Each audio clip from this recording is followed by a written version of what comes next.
Welcome to Janata channel. నేను మీ మంజని. Please subscribe, like, share చేయండి. చిట్టి ఉలువలు తయారీ చూపిస్తాను మీకు. చిట్టి ఉలువలు అంటే ఉలువలు ఉంటాయి కదండి.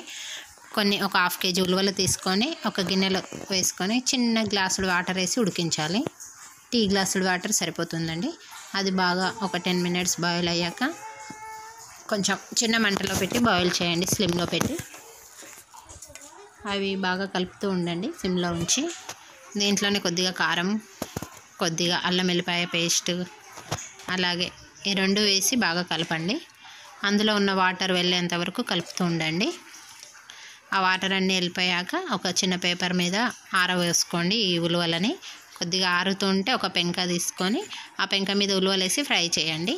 అవి ఫ్రై అయ్యాక పోపు చేద్దాము.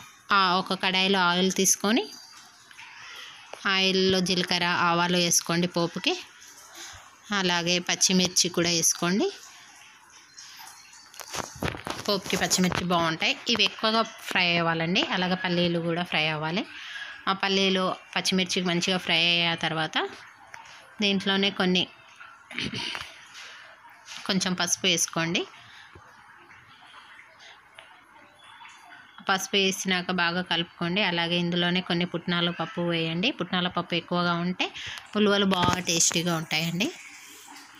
ఇవి చిట్టి ఉలువలు అనేది ఉడకబెట్టడంలోనే ఉంటుందండి. బాగా చిట్టి ఉలువలు ఎంత బాగా ఉడికి ఎంత మంచిగా ఫ్రై అయితే తర్వాత పోపు చేసాక కూడా బాగుంటాయి. ఇందులోనే మురుమురాలు వేయండి.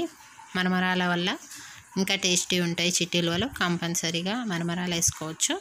ఇందులో కరివేపాకు కొద్దిగా, ఇవన్నీ వేసి బాగా కలపండి.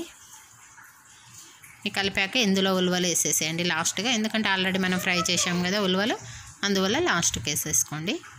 అవన్నీ ఫ్రై అయ్యాక ఇప్పుడు అవన్నీ వేసినాక ఇవన్నీ మంచిగా కలుపుకోండి.